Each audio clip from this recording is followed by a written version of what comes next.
Hey, it's Jeremy from jeremy.net. I am a comic book artist, writer, creator, self-publisher, and I share my creative process here with you on the internet. If you would like to support this channel, get additional bonus live streams at least once a month, sometimes 2-3 times a month. I've been running an art book study group where I do studies from some of the greatest art books around and try to glean as much knowledge out of it as possible. You can go to patreon.com/Jeremy. It's patreon.com/GERIMI. I post works in progress. You get to see work before anybody else. You can read pages from my existing comics on there already.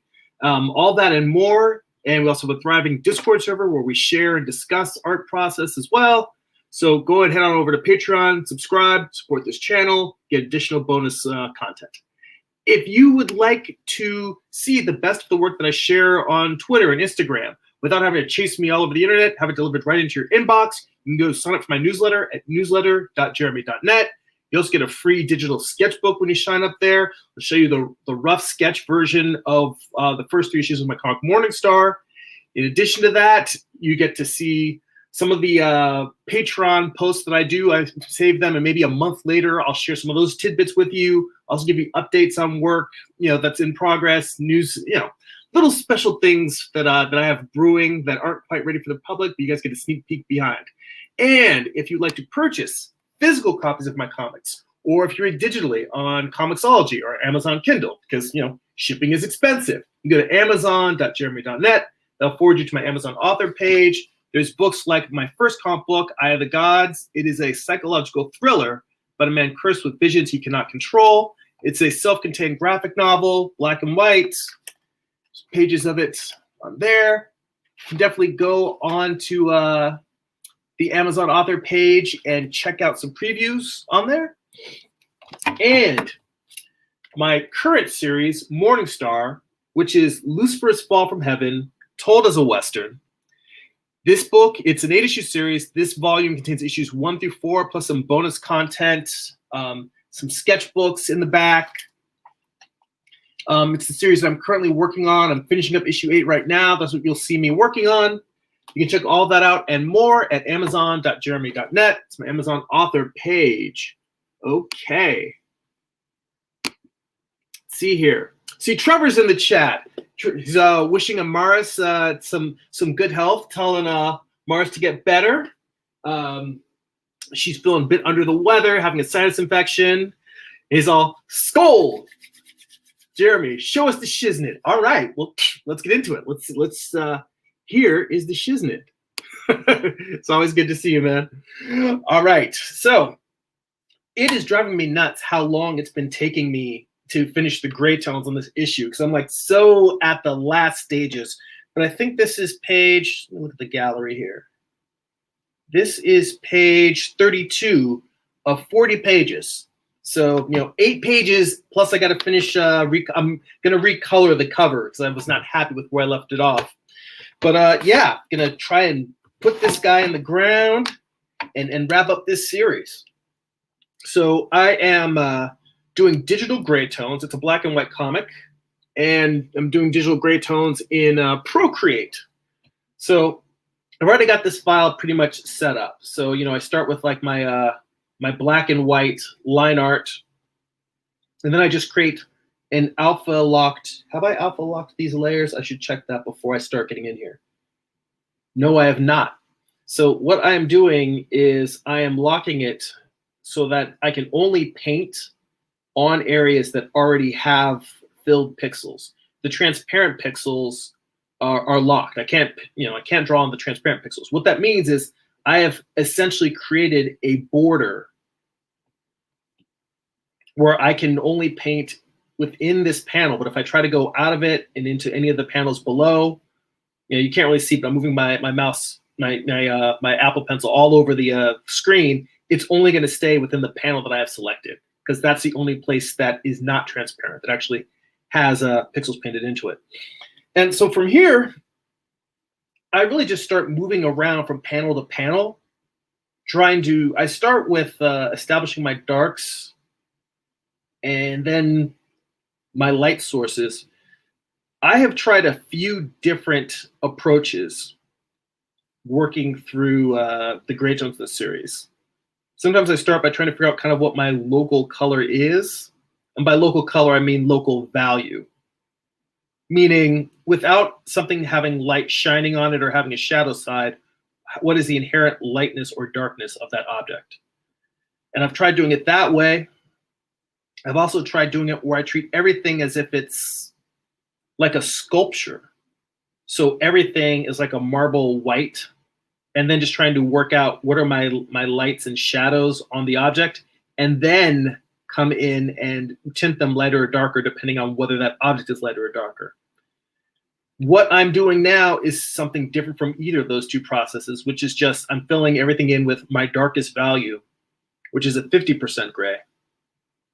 And the reason why I generally make that my darkest value is because anything darker than 50% gray just comes out as a muddy black when you go to print. In digital, you can very much see the difference between like a 80% gray and a 90% gray. But when I send it to print, it comes out very, they just come out as muddy variations of black. So I find that if I need anything darker than 50% gray, I just, it's usually something that I make black in the inks. Sometimes I will go in and I will fill an area with black that I hadn't done beforehand because I just realized visually this thing needs to be dark. But for the most part, it's just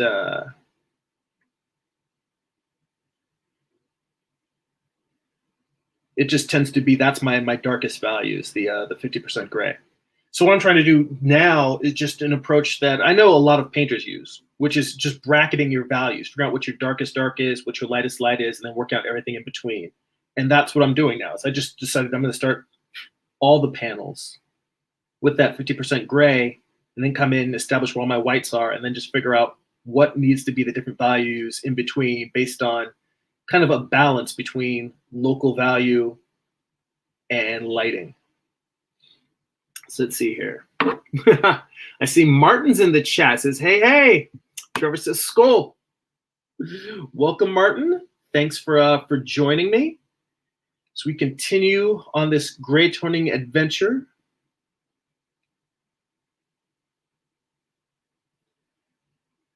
I think that one of the challenges of being a cartoonist who is doing everything, pencil, ink, gray tones, is that I switch around and I'll do one particular part of the process for a long period of time. I'll spend, as you've seen, I'll spend like a year doing inks. I'll spend several months doing gray tones. Spend several months doing layouts. And the downside to that is that any proficiency that I build up in a particular area, like in terms of gray toning, over time, I think I do get faster and get better at it as I go. But then when I go and move off to do something else, I'll be doing that for a year and I may get better at that, but I'll maybe lose some of that muscle memory, that instinct that I have that allows me to gray tone quicker. And that is a really strong argument for me changing my process to something a little bit more along the lines of working page by page and taking a page from layouts to inks to gray tones and then just continually repeating that cycle and hopefully just getting fast at moving through that cycle. Now, the one part that I don't want to rush through, well, I mean, I'm being finicky here. My instinct is that I find with the thumbnails particularly, but also with the layouts, that it really helps me if I lock all of those things down before I start inking. But I'm wondering if I can limit that, because I feel like once I have the early parts, the story structure part down and the layout part as well, once I have that locked down, then I'm not that worried about wandering all over the place, having things not line up story-wise, having to rewrite. I know I definitely need to do all of my thumbnails for a particular issue or a story before I start drawing it. Like, I am not somebody who likes to thumbnail a page, then draw that page, then thumbnail the next page. I like to have the entire issue thumbnailed out. Hell, I like to have an entire series thumbnailed out before I start it. And mind you, when I say this, I don't say this in a prescriptive manner. I don't say this as in that's how comic creators should do it. I know plenty of artists who have great success thumbnailing as they go and working out each page's story problems just as they come up. I've tried it multiple times. It bites me in the ass. And honestly, I will probably try it again because I think it is a funner way to work. I think it probably leads to fresher, more spontaneous process. But right now, and for the past few years, when I have tried that, the results have been less than stellar. So I'm still not doing it. But I am thinking, I mean, just the fact that I'm talking about it shows that I do believe in the strength of being able to, let's say that you've got your thumbnails for the whole series worked out or the whole issue worked out. I do definitely believe that there's a certain freshness in being able to pencil, ink, and maybe even gray tone a page and then move on to the next one. As opposed to just spending all your time doing one thing. And I think that the benefit there is what I was saying earlier, that you don't lose that flow that you get. I mean, I definitely think, I mean, that's why inkers are so great, colorists are so great, letterers are so great. Because a lot of these people who work various jobs in the comic book industry, you know, letterers know how to draw, colorists know how to ink. Like, a lot of people within comics are multi-hyphenates and have multiple skill sets. But when you color, you know, 5 pages of comics a day or more, you know, when you're lettering 10 pages of comics a day, you get really, really good at it. You develop all the shortcuts in shorthand.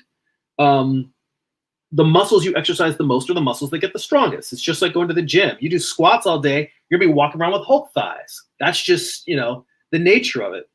And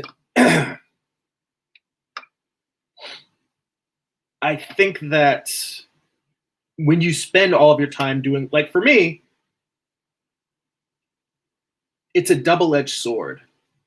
When I spend a lot of time inking, I get better at inking. When I spend a lot of time lettering, I get better at lettering.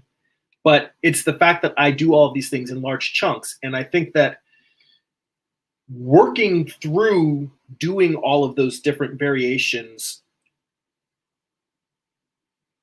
like just finishing a page, doing all of those processes over the course of one page and then doing all those processes again over a page, I think I might end up getting better faster and retaining what I learn from doing those things more when I'm taking them to completion on an ongoing basis. So that's a working theory I have that I want to start testing out going forward. I just have to figure out at what point, what is the thing that I need to finish all the way through? Do I need to finish thumbnails all the way through and then I can just lay out a page as I go? Or do I need to finish thumbnails and layouts all the way through and then everything else, the inking, and the lettering, inking, gray toning I do, you know, as I go? I'm not sure. I don't know. So let's see here. Martin says, I hate doing thumbnails and studies, but they definitely help and they definitely save time. Martin also says to Trevor, Skull.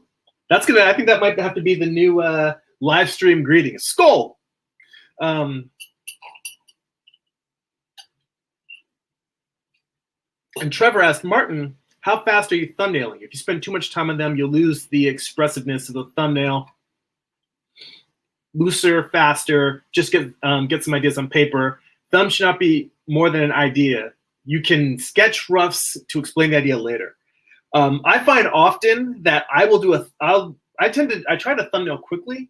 My thing is that I do a lot of thumbnails. I work through a wide variety of permutations. I want this character Do I want it at a low angle? Do I want it at a high angle? Do I want to have these characters line up at the eye line? Do I have them line up at the waist? Do I want to have no background, black background? Do I want to make this panel like work out the environment? Like, I will thumbnail all of those. And what I find is when I get a thumbnail that I like, it really is little more than a stick figure. But then I have to do 2 more drawings to explain what that stick figure is, because I know part of that is also what I mentioned earlier, that I know that I may not be coming back to these thumbnails and drawing the final page for, 3 months or more before I get around to actually drawing that thing. So I want to make sure that when I come back to it, I don't just look at a bunch of scribbles and I can't identify them. I try to thumbnail with the idea that I want to be able to very clearly, it's note-taking. It's note-taking so that when I come back, I don't have to try and rework out what this scene is all over again. I can just look and go, oh, okay, that's what I meant. I will write it in words, say that's what this is supposed to be. And if I need a drawing there to fill in that description, I'll do so.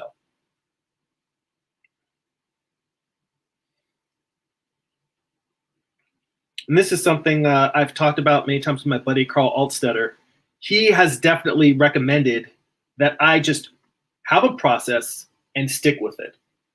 He is right. And I frequently don't.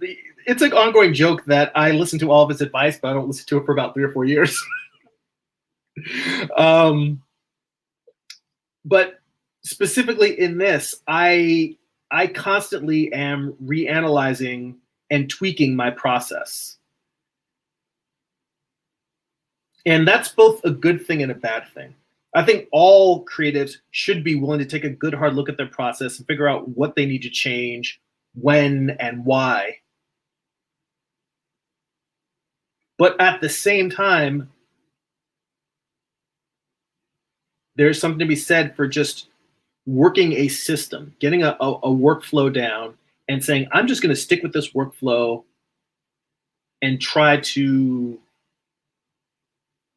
do repeat the steps and see how much better I get at the steps. And I think that I try to stick to that, but to a certain degree, I stick to it while making little tweaks along the way with every issue. There's always something in every issue that I change my workflow. And sometimes I make mistakes. Like on this issue, I think I mentioned that I tried an experiment where before even doing my thumbnails, I tried to do like a single thumbnail to represent each page and then shuffle those around to help me work out the images. And the problem being that that process left me, when I was doing my actual thumbnails, I realized the whole reason why I did it is because I didn't fully flush out all of the story beats per page in my writing. And what I should have done is said, no, my outline is not as thorough as I thought it should be, and I need to go back and rewrite it. That is what I should have done. Instead, I thought, oh, I don't seem to be in the mood to start writing dialogue yet. Let me just come in here and create a visual way to flush out the thumbnails. That was a mistake. But that happens. You try stuff out in the process, and you can't be afraid to experiment, but you also got to admit when you try an experiment and it bites you in the ass. And that was an experiment that definitely didn't work for me. I thought it was genius. It was not. It was fun. And I was inspired because I was reading, what was it? The Art of Pixar. I was looking at color scripts because I have that book where Pixar works out the entire story in color thumbnails just to give themselves a sense of a feeling of story for the whole thing. And I thought, I wonder if that would work for me, not just, I'm working in gray tones, but I was wondering if that would help me block out the story in terms of thumbnailing just a single key image from each panel. And it sounded like it would help. I thought it would help. The argument was logical, but it didn't help. Let's see here. Trevor says, skull, raise your heathen hammer high. I wish I had a little Mjolnir to just, actually, I used to have one and I don't know what happened to it.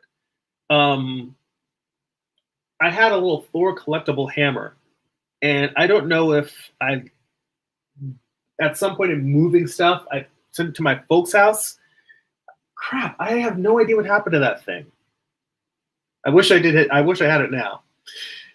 Anyway, Trevor says, I say that, and you've seen me break every. I say that, and you've seen me break every rule in my thumbnails. Thumbnail for clarity. I've been there. You know what? And that's actually a good point. Thumbnails are a great place to break rules. Sipping my coffee through a metal straw. Thumbnails are a great place to break rules because they're low consequence. I mean, break rules in the writing, break rules in the thumbnail, because when you're actually drawing a page, you really want that page to be worked out and have everything working the way you want it to, because that's the thing that takes the most time, is the actual drawing, the penciling and inking of the final page. So if you're gonna try some wacky experiments, the thumbnail is the great place to do it, because then you can look at it and say, this works, or oh, that's a bad idea. Let's go back to the tried and true. So there's something to be said for that. I mean, there's definitely the idea of learning the rules before you break them, but the question is, when do you know that you know the rules? I mean, I would like to think I have a sense of humility that I've got a sense of storytelling foundation, but I certainly don't feel like I have mastered the rules. I think you learn a rule, you break it, you realize, oh, I did it poorly, that's why it's a rule. You go back to the rule, you study it more, you try another, you find a different way to break it, repeat that cycle, and then one day you break the rule and you're like, oh, this actually works. And then you start realizing, then you start getting a sense of both of why the rules exist, and if you're going to break it with a reason that fulfills a purpose, not just breaking storytelling rules for no reason. I'm thinking that maybe I just fill in this hole. This is kind of a seraphim creature in this series. I took the demons that Raphael was able to transform, like kind of his healing power that he had before he died. He transformed this demon, like healed it, and it turned into like a kitty cat, like it was a baby demon, like the cute little demons that attacked Remiel. This guy is basically like a lion, a flaming multi-winged lion, which I think is a really cool character design. But I also, a lot of times, I meant for it to have 6 wings, and I only draw it with the single pair of wings most of the time.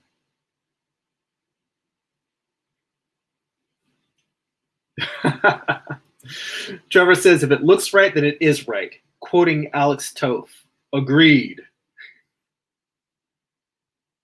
Martin also co-signs on that one.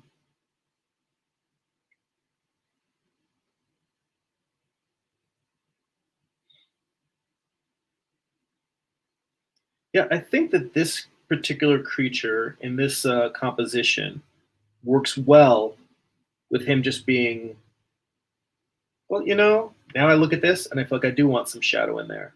I just need to find the right spots to work the shadow into. Got some stray lines here I want to cover up.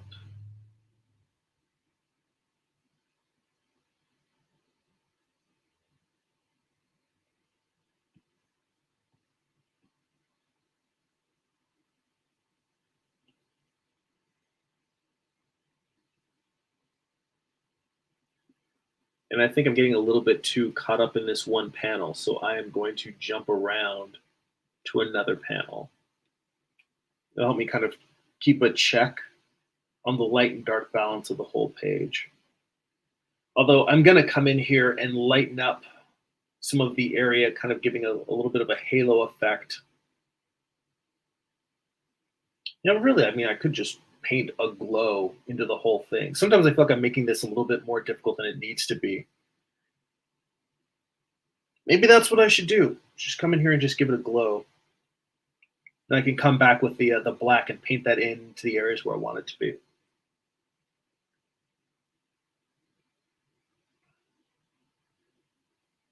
Well, before I do that, you know what? Screw it. Let me switch to a soft brush. Now, this is one thing that I was doing for all of the pages, and I may have mentioned this in previous live streams, was trying to work from the background to the front, which I did not do on this panel, and is going to kind of bite me in the ass because I'm going to end up having to come in here and fix a lot of what I just laid down. But let's make this brush nice and big. Try my opacity. Let me see if I get my opacity up how much.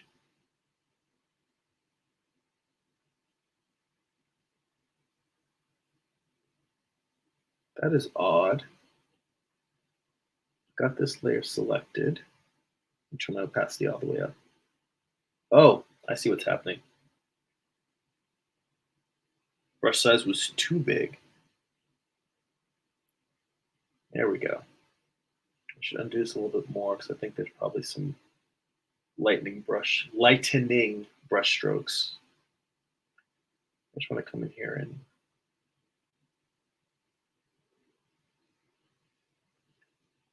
so something I had been doing was trying to do things mostly with just edges.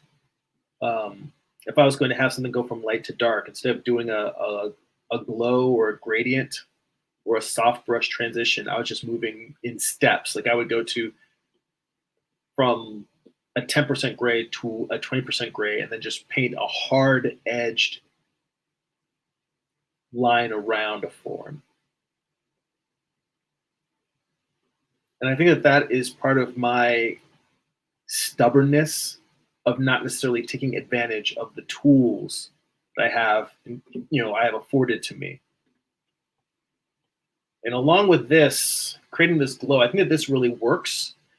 But another problem that I've noticed, and I'll show you this on a page before, a couple of pages. Let me see. Trevor says, after this, you can do a bestiary book, a bestiary for this book. You know, that's an interesting idea. I feel like I wasted an opportunity in terms of creature design because really, I just designed the demons to kind of be sort of like G.I. Joe villains. Like, you know, the Cobra soldiers that are just, they've got the helmet and the mask. Like stormtroopers. Stormtroopers look cool, but they're all just the same design. And it made it really easy for me to do hordes of demons. But I got about halfway through this series and I realized I can just start making all kinds of weird creatures, and I should. The big inspiration for that was Guy Davis from BPRD. He has a creator-owned series called The Marquis. The Marquise. I guess it's Marquis. I'm not like Marquis de Sade. But anyway, that is about a madman who is hunting down demons, but is he really crazy and just murdering people because he's like schizophrenic and hallucinating, or is he actually finding supernatural forces? And the whole point of the series is that they never tell you which is true. It's pretty similar to the Bill Paxton movie Frailty. But anyway, in that, he has so many imaginative creatures, so many imaginative monsters and demons and creature designs, and they just flow out of them. And it's amazing. Whereas for me, I've just got like the main demon. I've got the main demon designs. I've got Isbaal, who's the queen of the demons. I've got this guy here, this seraphim. I really could have gone deep into just designing creatures for it. And I probably should have, but I think that would have extended this process and this series by another year of production time. And it's already taken me much longer than I would like. Martin says, I think we all sometimes make things more difficult than they really are. And Trevor co-signs on that. It's like, sometimes that's out of the fear of breaking the rules. You got to let it all go. Agree on all those points. This is what I was looking at, is that I'm losing my sense of background. Now, part of this is I've been drawing this series so long that I'm getting a little bit tired. And, whereas there's pages like this where I've got very detailed it's not the details are the backgrounds are detailed. It's really just these 3 buildings in the foreground. But throughout the series, I have tried, usually with at least 1 panel per page. Like, where's a good example?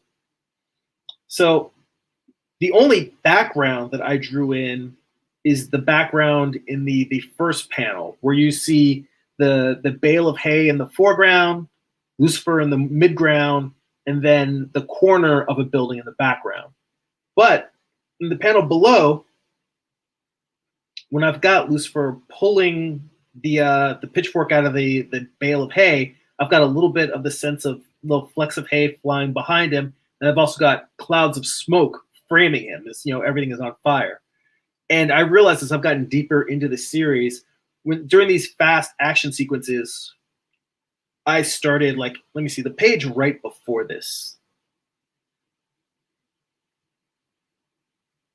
Where is the page right before this? Now, true, this is a lot of close-up shots. I mean, you've got a medium shot of these characters fighting, and I think the backgrounds would just make this feel cluttered, particularly with the fast-paced punching and strangling that's going on here. But I am wondering if, for this page, along with this glow in here, I should put in like a sky. Let's see here. If I go back to my hard brush, I am wondering if I should go in here and block in, like, let's say, I need to make this brush a little smaller. Get a building coming up here. I'm just trying to make these silhouettes play nicely with where they line up with the creature in front of it. But I am wondering if I should go in here. Well, I mean, I'm doing it now, so I guess so much for wondering. We're just going to see how it comes out. But using this to fill in some sky, and then maybe come in above the sky with some smoke.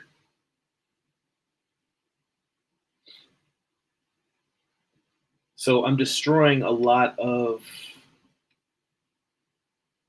the glow at the lower end, and then I'm going to come back in, draw some smoke, and who knows, maybe I'll come back and put a little bit more of that glow on top of the smoke. So my process has become very much sort of create, destroy, create, destroy. And that is not the most efficient way to work. The most efficient way to work is just to have a clear sense of what it is you want out of a page or a panel and just draw that.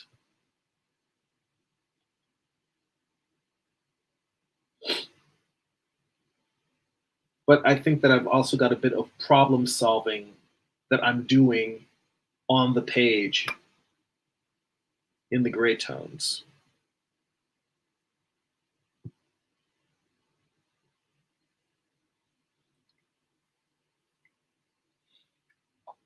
Let's see here.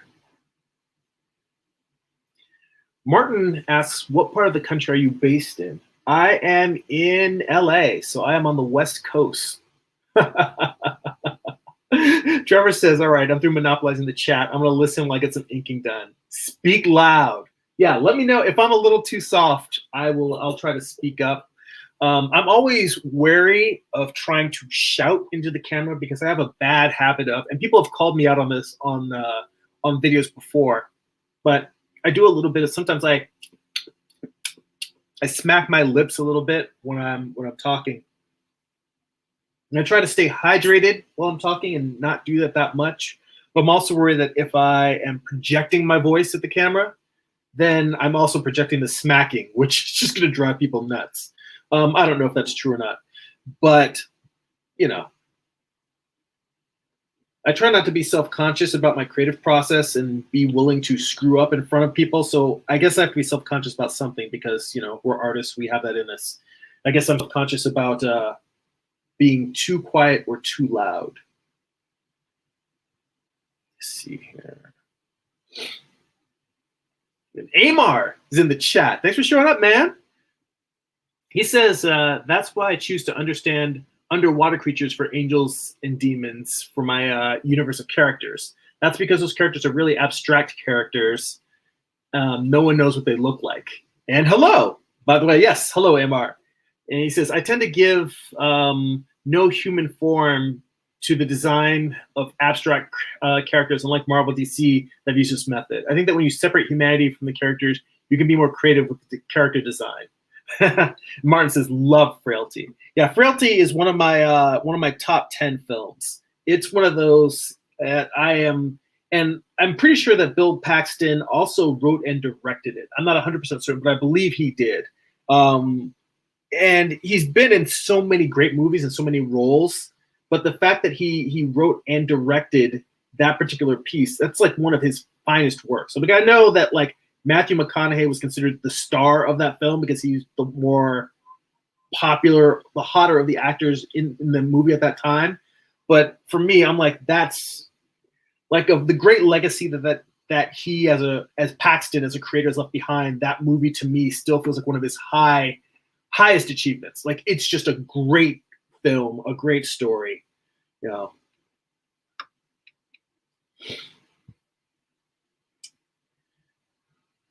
Yeah, I think for me, I see the logic in creating creatures off of abstract concepts and forms.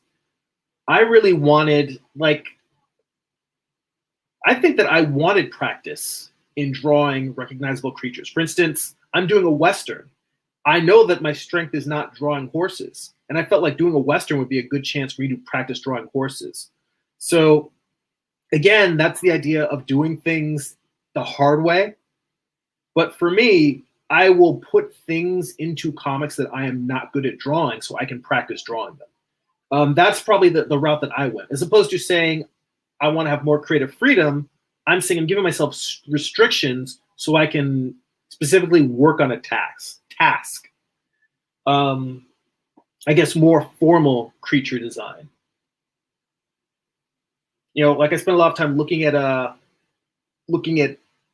lions, tigers, different types of cats to work out working out all the concept sketches for the seraphim creatures. Like lions are probably the one that they're closest to because I kind of wanted the mane. I wanted the mane to be a mane of fire. Feels very Pokemon, to be honest.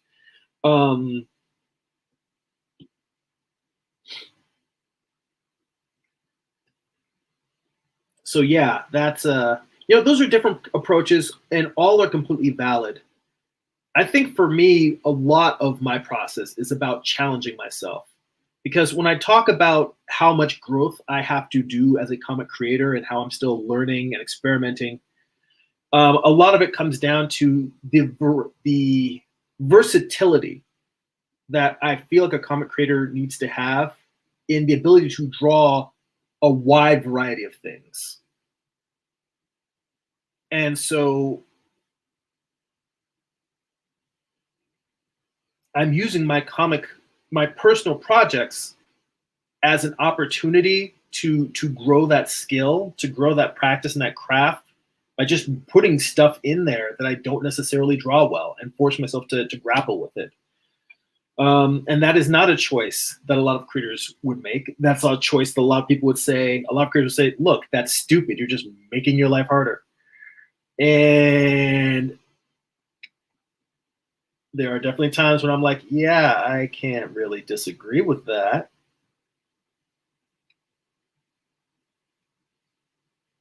But everyone's process is different. And that is one of the things that I love about comics is that so many people have different approaches towards it. I mean, you can say this, there are rights and wrongs, but if somebody does something that is quote unquote wrong, but it works, great. And if somebody does something that is wrong and it doesn't work, but they find their process fulfilling, then it's up to that person to say, well, is the fulfillment worth what they're giving up by doing it in this quote unquote wrong way? Because in the end, I think that the process has to be fulfilling. because it's so damn hard.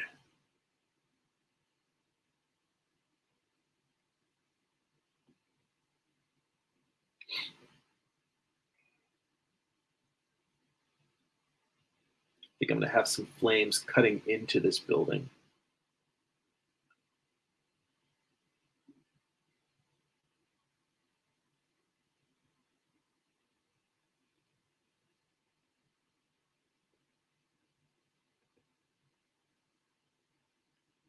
Yeah, this is just like everything is on fire.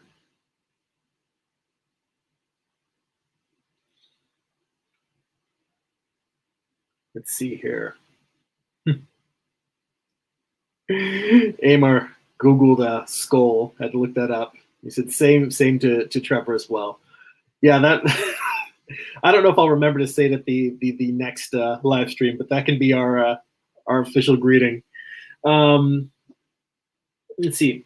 Amar says, I think horses are easier to draw versus trying to draw different types of octopi, sea slugs, and other rarely seen underwater creatures. And Trevor says, I never considered people didn't know it. My bad. It simply means cheers or good health. You know what's funny? This reminds me of one of the great things about comics as a kid.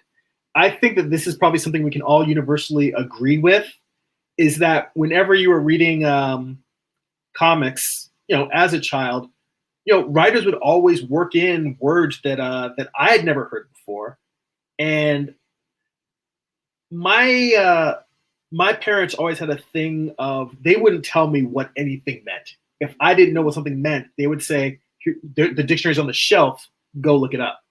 So throughout my childhood, I would be reading comics, and then I would see words that were unfamiliar, and I would just go and look them up. So there's all sorts of expressions and words and things that I learned just from being a comics fan. So in a way, the live stream is carrying on that tradition.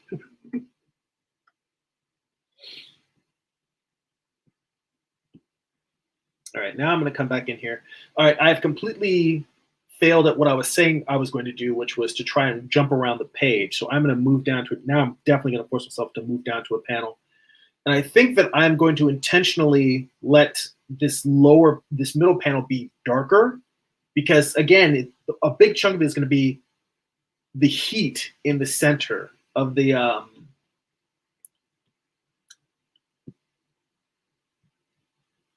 seraphim. So I'm just gonna let this glow kind of come out to the edge here, and I'll come in and I'll put in hard lines later. But for the most part, I just want this to have a light spot in the middle to contrast with how light the top panel is.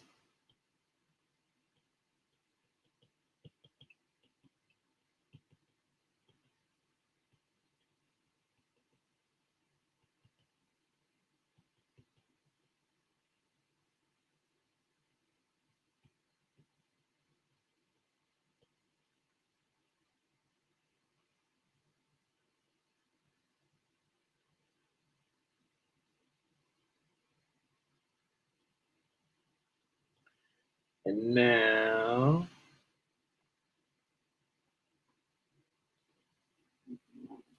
I feel like there's kind of no way around this. It's a creature with a flaming head. It's like so much of all of these panels are going to be really light. This is just going to be a very bright page. I usually try to contrast or find places where I can have light panel, dark panel, light panel, dark panel, some sort of alternating pacing visually. And I'm tempted to come in with a glow at this bottom panel as well. But instead, I think what I'm going to do is I'm going to intentionally shift the value of this whole panel and go for something that's more median. Something a little bit lighter. And then still come in, whoops, that is a soft brush, go to my hard brush, and now come in with the hard edge.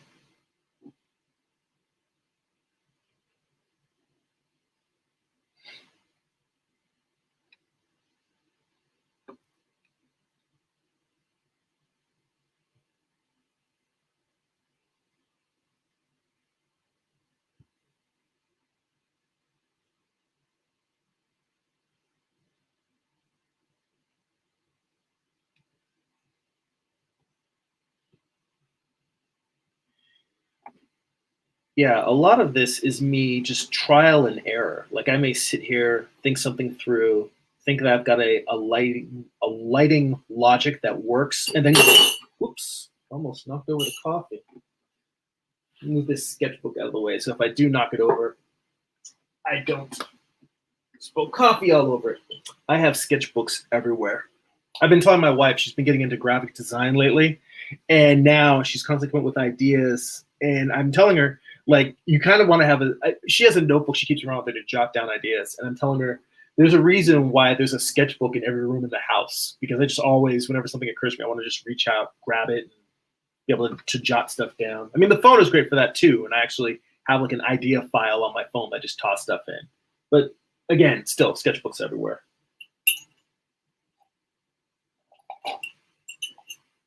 All right. Let me roll back over to the chat. Yeah, Amar says, at least people will recognize a horse faster than some random deep sea creature. He's like, yeah, that's what I discovered is that it was a Norse or Scandinavian term, the skull. It says, I work more in ABBA, and I'm sure there are more. Or it says ABBA, which I use for the word father. It said ABBA was the right version. I had to pull up the comic book page. Amar says, are you almost done with the gray tones for the pages? I am on page 32 of 40. So yeah, I'm getting pretty close to wrapping this thing up. I still have to go through, I mentioned at the top of the live stream, I still have to go through and recolor the cover. I'm not happy with where I left the cover off, and I think that's the reason why I stopped working on it. It was not because I was finished. I got to the point where I was all, I know I'm not happy. Let me work on another phase of this and just come back to it with fresh eyes later on. Sometimes that's what you got to do. I mean, I'd like to think that I am the type of person who just presses onward and finishes things, but more often than not, I find that my solution to things is just let them sit for a little while. Or actually, no, more often than not, my solution is I push through and then I come back later anyway, and I just look at what I did and say, okay, fix this, this, and this. See, now I'm completely undoing everything I was doing and just saying, all right, I'm going to make most of this white and again, come back in with clouds at the top. And that's been my my go-to for a lot of these panels in terms of background. Is just like, it's not this thick black smoke, only because I find that that's distracting visually. It's not distracting in the panel that I drew before, but I find for a lot of these, I mean, hell, I could go in here with some thick black smoke and just put it in there, see how it looks.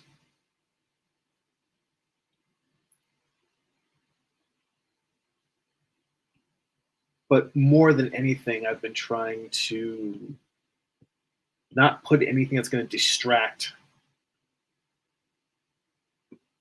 from the storytelling of the particular panel. Let's see here. Martin says, how often do you find yourself changing the design of the panel as opposed to what you wrote it to be? Usually I do most of my changing in my thumbnail and layout stage. I will say that once I get past my layouts, I would say maybe 1 in 10 pages, I'll come back and I will say, you know what, this panel didn't work. It tends to be me redrawing a particular panel as opposed to the whole layout. But, you know, that's pretty frequent, you know, getting all the way to the ink stage and having at least, you know, in a 24-page comic, there'll be at least 2 pages where I'll come back and I'll change stuff in the inks. At least two to three. However, in the layout stage, very frequently, I would say probably 1 in 5. So twice as many, I will change stuff from what I had in my thumbnails. I'll just say, you know what, I need to combine these panels, break one panel into 2, take something that was going to be a large horizontal panel and make it like 2 tiers. I just move things around and say, this works a little bit better. And I'd look at that as part of the editorial and revising process. I would say that, you know, even though I was, you know, talking earlier about the advantages of being able to just complete a page one at a time and work all the way through, one of the things that I enjoy about doing all of the thumbnails, then doing all of the layouts, and then doing all of the inks is that I use each stage as an editorial stage. I will come back, and with every stage, anything I did before is up for grabs. Until that thing is off to the printer, I may come back, and at the lettering phase, I may change dialogue. At the layout phase, I may, you know, I'm not going back and changing the dialogue, but I will make a note on that page or in my script that when I finish the issue, come back and change this line to this, change that line to that. And in fact, even when I'm done with all of these inks, when I merge the finished gray tone page with the letters, that's like my final time to go back and say, hey, I like this line of dialogue better. This suits this scene. A lot of times it's just deleting dialogue where I just say, you know what, the scene doesn't need it. It works wordlessly. Or the panel doesn't need it. You know, less is more, I think, is always a good rule. Less is more, except when less is less.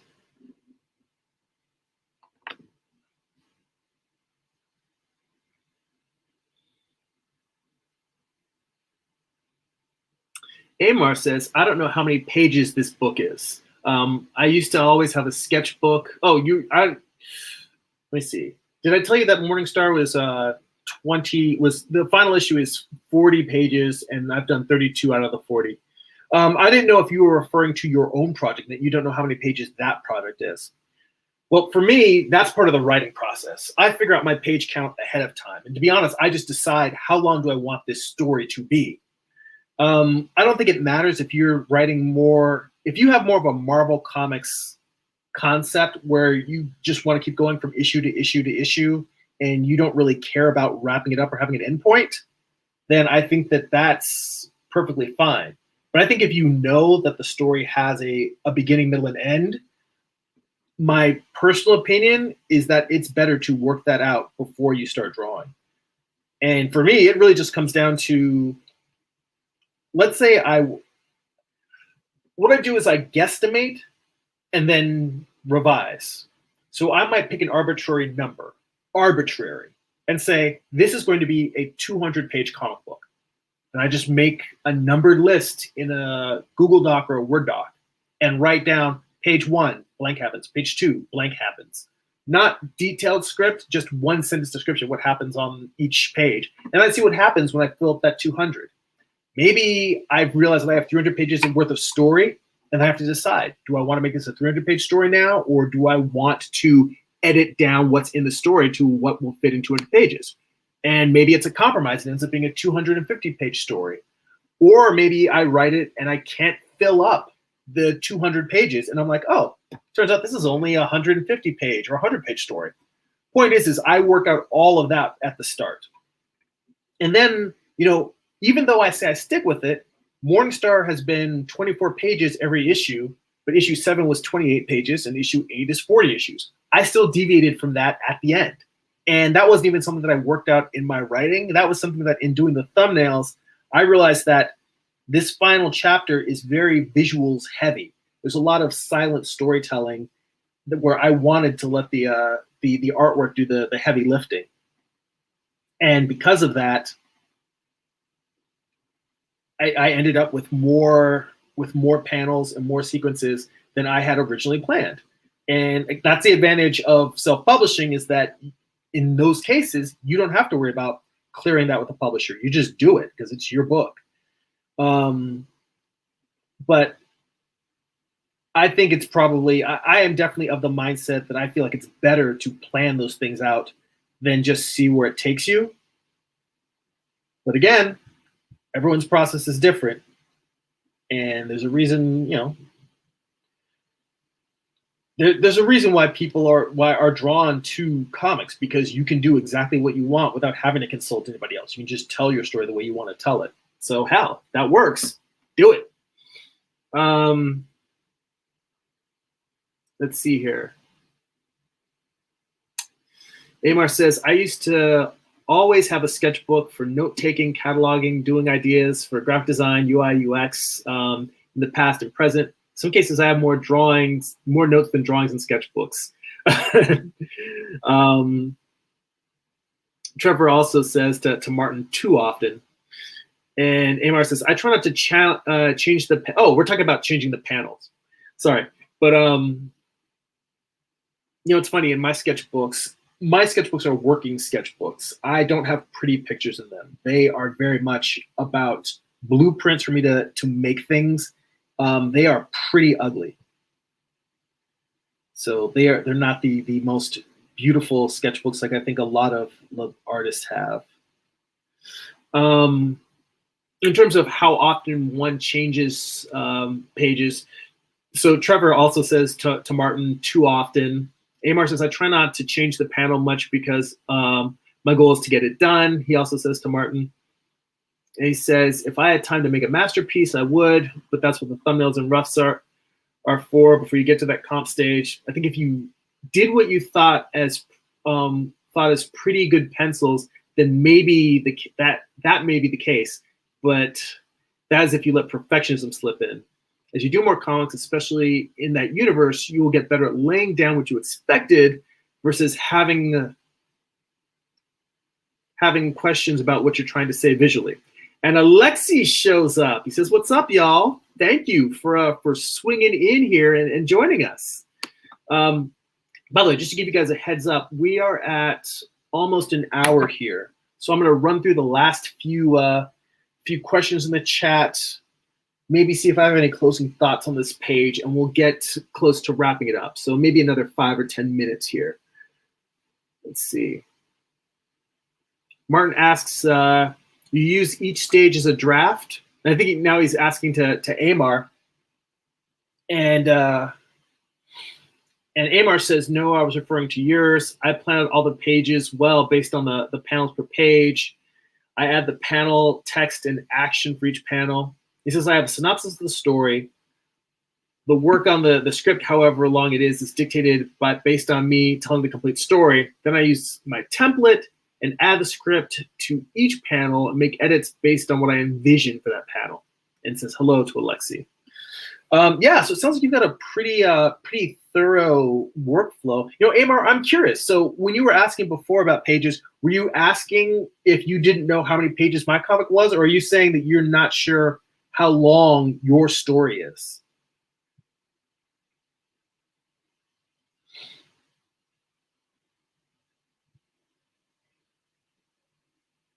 Let's see here.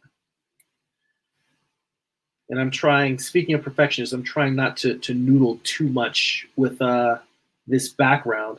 Although I also had a thought, and this also ties into conversations Trevor and I have had about his experience being an assistant to Bat and Lash, that I can see so much now why frequently assistants are tasked with drawing backgrounds. Because not having had that experience of being anyone's assistant, it's really easy for me to take short shrift and just leave panels blank and not draw backgrounds in. But I can see how if you're helping out an artist who's on deadline and your main job is draw buildings here, draw an environment and perspective here, fill this in, spot blacks, I can see how that as a training ground for a comic creator would be extremely powerful if just a big chunk of your day is just filling it, drawing backgrounds for another artist for their story. And I think that if I had had that training, maybe I would be better, faster. My backgrounds would be well thought out. Because and I think the funny thing about a lot of the conversation about perfectionism is I think we all can agree that perfectionism can either inhibit you, like make you freeze up, or just makes you go way too slow and not get the job done. But I think that the other side of that is having efficiency. The idea of creating a world that feels not realistic or photorealistic, but it feels completely realized in the sense that to whatever level of detail the world you're building has, that everything feels reasonably fleshed out. You know, it doesn't feel like some stuff is just, okay, you're just drawing stuff into the void and there's no real background or environments or anything that fills the page out.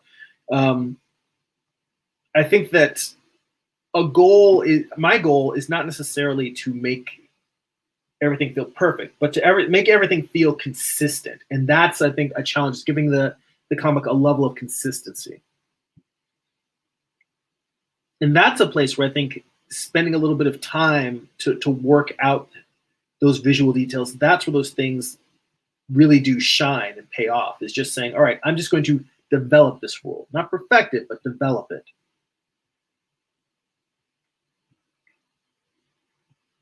And it's a matter of finding that balance between developed versus underdeveloped.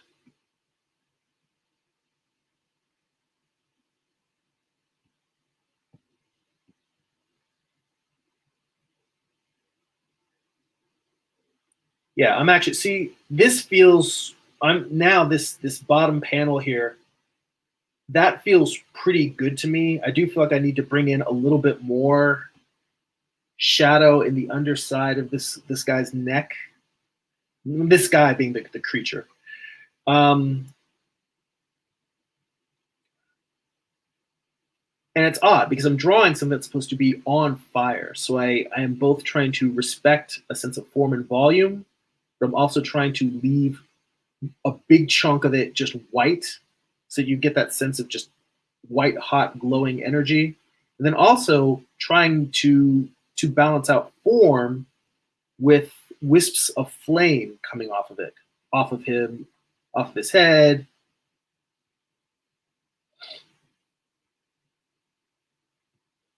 I mean, I do want, to a certain degree, for this to have pretty pictures. After all, comics is a visual medium.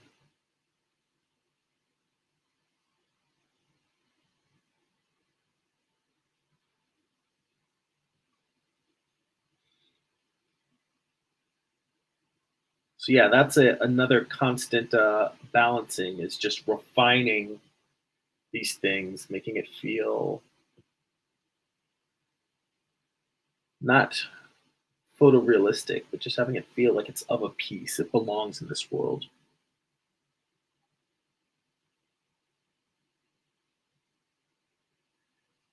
All right. I may have gone a bit too far there.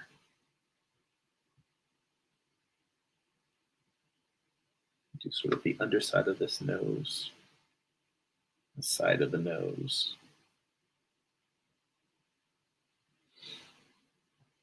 Let's see here.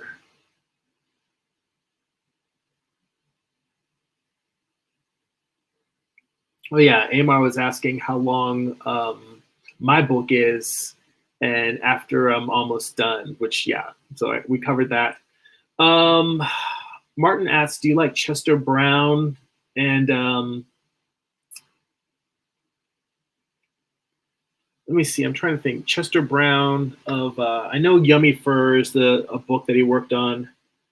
I'm trying to think. I think I read a book that I bought from him at San Diego Comic-Con. I can't remember if it's Chester Brown or another artist whose name is Brown, but there's a book called Paying for It, which is about his experience with sex workers. And it's about people paying for sex.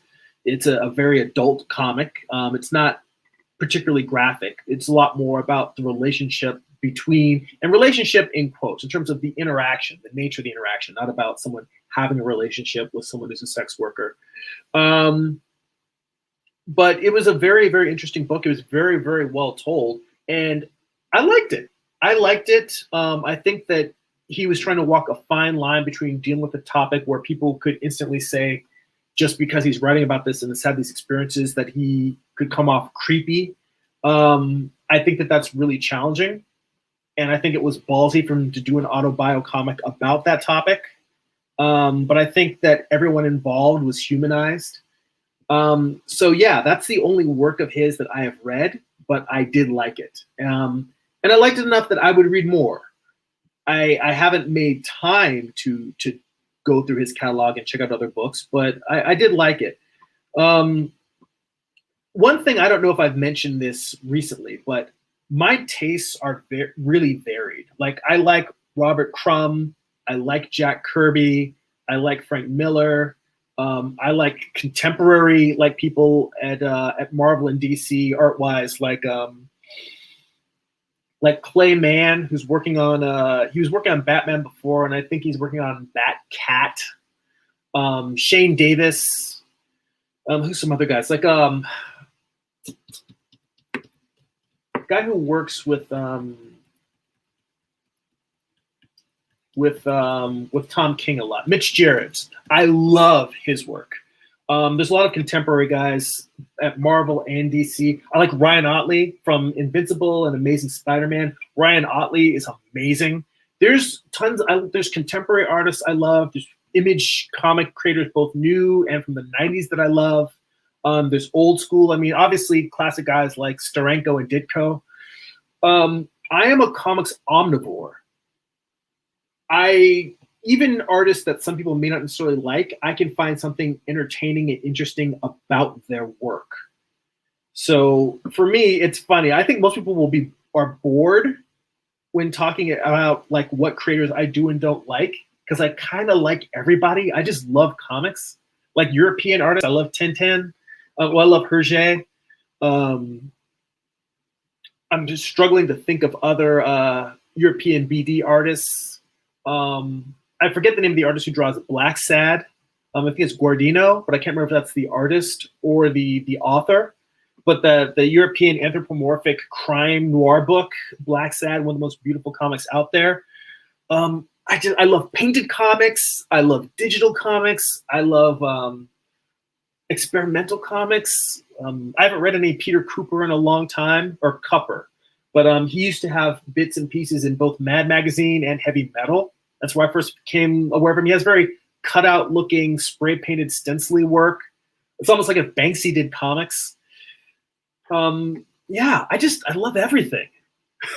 I'm sorry, that was a bit of a rant. The point is, yeah, I do like Chester Brown, but I haven't read a lot of his work. Let's see here. Amar says backgrounds can be a pain, can also take away from composition if you don't know how to arrange a scene. He says you have to be like a photographer or cinematographer when composing a scene or a detailed background.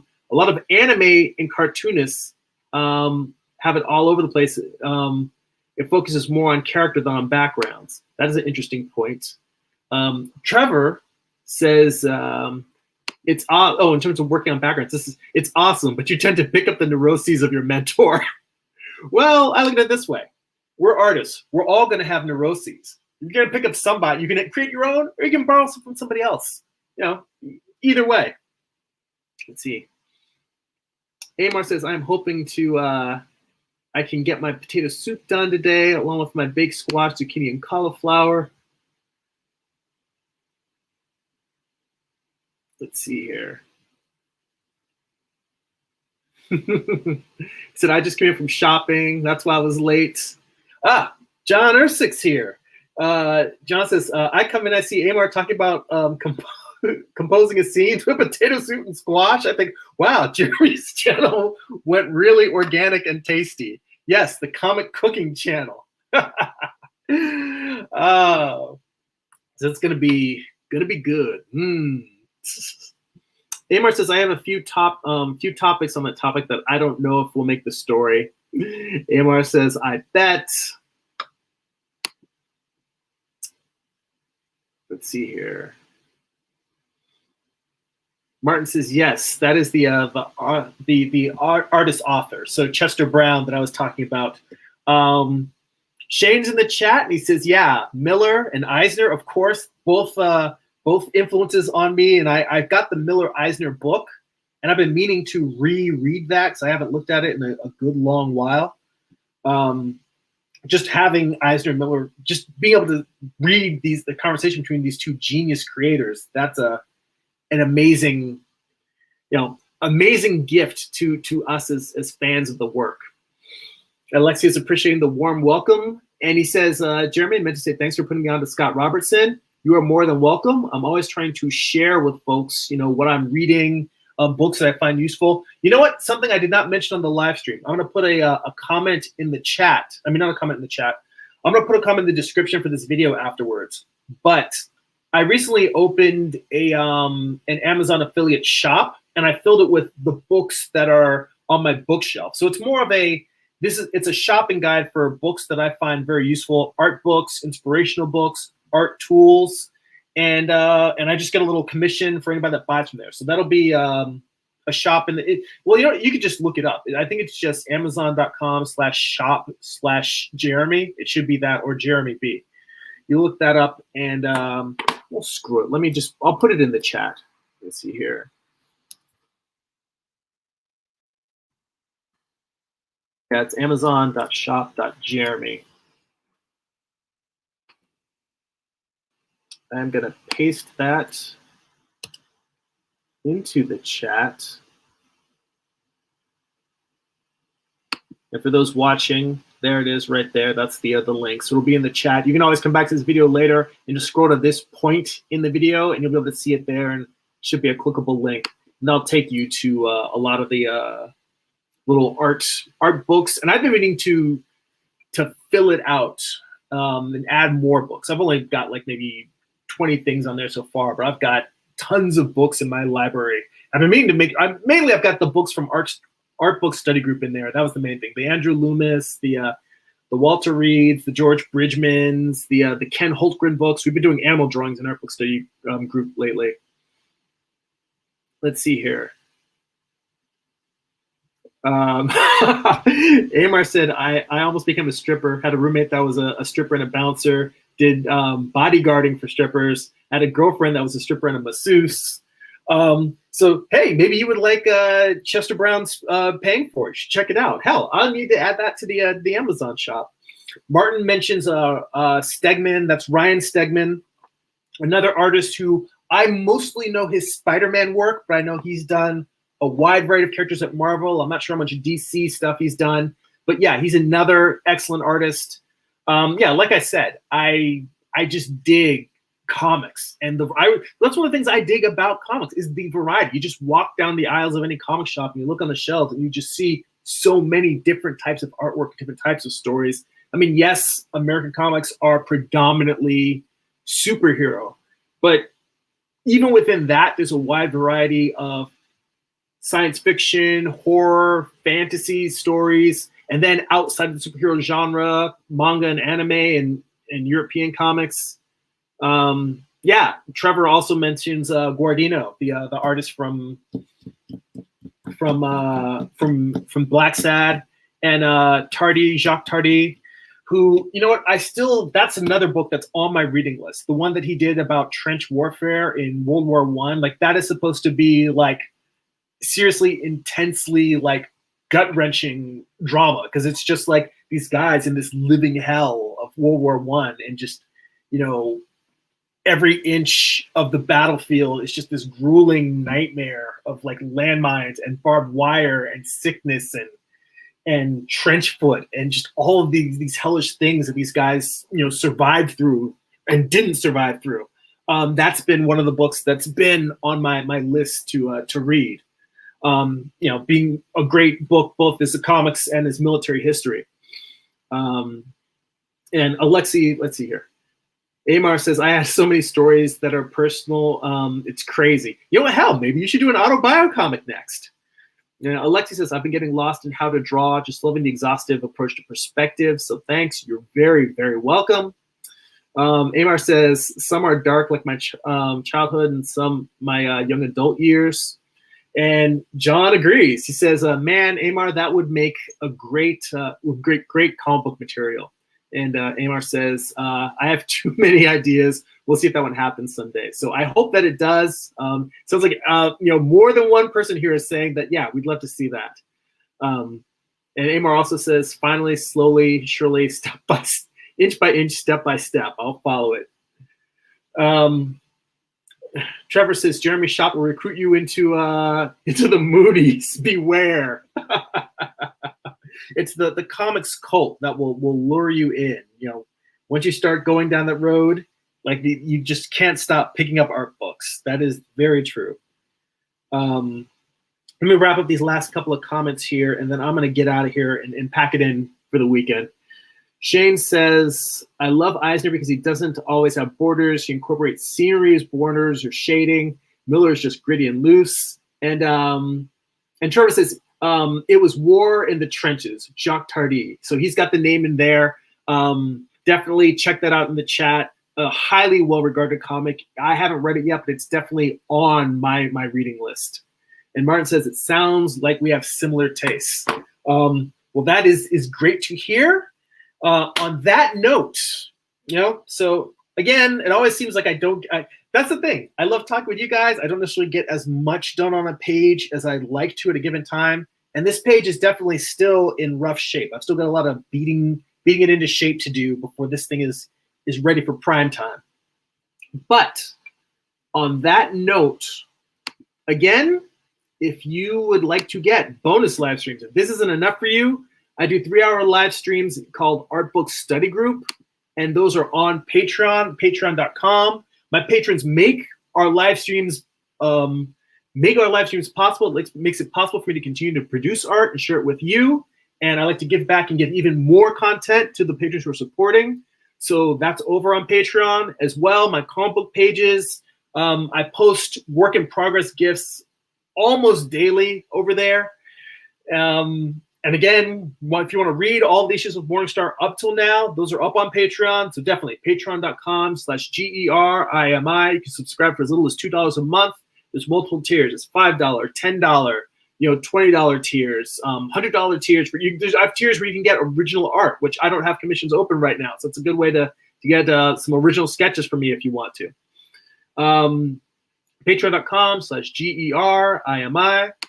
You can go to sign up for my newsletter at newsletter.jeremy.net and get a free digital sketchbook. I've got other little goodies there, a PDF that you can download that kind of gives you my notes on writing, my writer's toolbox. And again, you can also see I have posts that I send out a newsletter once a month with collections of the best of my posts from social media, all delivered to your inbox. And if you'd like to purchase physical copies of my comics, or if you'd like to read digitally on Amazon Kindle or Comixology, you can go to amazon.jeremy.net.